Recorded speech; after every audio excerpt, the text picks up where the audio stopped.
Buongiorno cari amici e benvenuti anche oggi nel canale vostro Marietto Veneziano. Da come avete visto al titolo, come attirare le persone a sé, chiaramente nel senso sentimentale. E qui parto subito con la pillola, ma prima vi chiedo di iscrivervi al canale di Legare Marietto Veneziano, di venirci a trovare nei nostri gruppi Facebook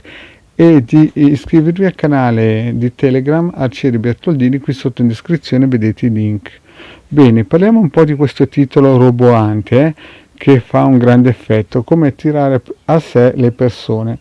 E ho preso spunto a questo titolo perché sono andato casualmente su un canale di una persona molto famosa tempo fa, ho guardato questo titolo, ho guardato il video e i consigli di questo guru della comunicazione, che effettivamente alcune volte imbrocca dei bellissimi video, mi hanno fatto un po' riflettere anche sul tipo del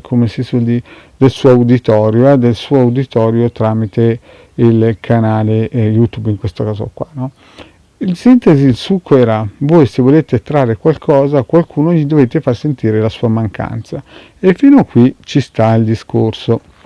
Però dopo, andando avanti nelle varie, come si suol dire, motivazioni, il trucco era praticamente far regredire la mente di quella persona a come se fosse stato un bambino, e quando il bambino gli togli via un giocattolo con cui ha giocato, che magari si è annoiato però gli piace ancora, il bambino sente la mancanza e corre e cerca di riprendersi. E così lui consigliava giustamente, secondo la sua teoria, di atteggiarsi come pietra preziosa con un soggetto in cui noi siamo interessati. In altre parole, cercargli di far sentire la nostra mancanza, facendogli regredire la sua mente e facendolo sentire in un certo senso in debito di ossigeno e di sentimenti nei confronti vostri, perché gli avete tolto la sua presenza. E questo sì, potrebbe essere anche un metodo, come si suol dire, interessante, ma poi il vostro Marietto ci ha fatto due pensieri edicolo, cioè praticamente una persona di 40, di 20, 30, 40, 50 anni, secondo questa teoria, se vuole fare, come si suol dire, interessare l'altro, dovrebbe fargli sentire la sua mancanza, facendogli regredire il suo modo di pensare, stereotipato, come un bambino, in modo che lui a livello cerebrale si sente in debito perché gli manca questo giocattolo che in questo caso qui non è nient'altro che una persona che dovrebbe condividere la tua vita per l'eternità. Anche il vostro Marietto ha fatto 1+1 ed è rimasto un po' spezzato, perché il vostro Marietto predica l'anima gemella. E mi sono posto la domanda: ma è il metodo più facile di trovare l'anima gemella questo? Certamente è un metodo per trovare una persona con cui si vuole condividere del tempo per giocare e scherzare, sicuramente questo lo vedo bene, ma un metodo così, spendere tempo, energie, pensieri per cercare di catturare una persona che non è l'anima gemella per poi perdere tempo, mi sembra un grande Luna Park mentale, in cui le persone si fanno dei grandi film cercando di giocare a scacchi con l'altra persona e di, in un certo senso, fagocitarla. Mi sembra un discorso un po' narcisistico, che fondamentalmente mira solamente a dribblare i muri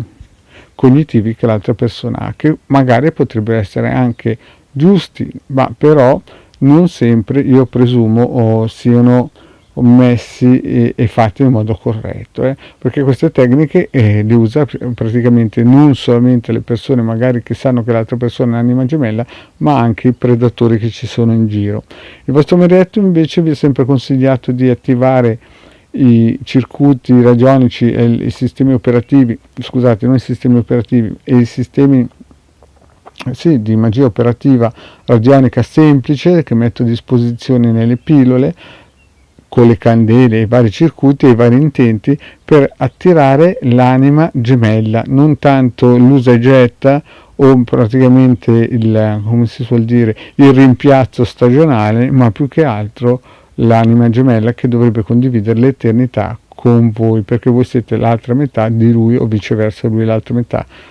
di lei. Bene cari amici, detto questo, il vostro Marietto ha finito qui. Chiaramente ognuno poi sceglie la sua strada, c'è chi sceglie la strategia di far sentire la sua mancanza delle altre persone facendolo regredire mentalmente a dei bamboccioni, ma chiaramente se voi cercate una persona di questo livello siamo messi veramente alle corde. Il vostro marito invece vi chiede di andare a cercare nelle sue pillole le varie possibilità che c'è di chiedere al creatore un aiutino, un qualcosina di una stampella, diciamo, che ci accelerino il modo e i tempi per conoscere la nostra vera anima gemella. Bene cari amici, detto questo, il vostro Marietto vi chiede di iscrivervi al canale di Hildegarda e del Marietto Veneziano e di venirci a trovare nei nostri gruppi Facebook. Grazie cari amici e alla prossima, ciao!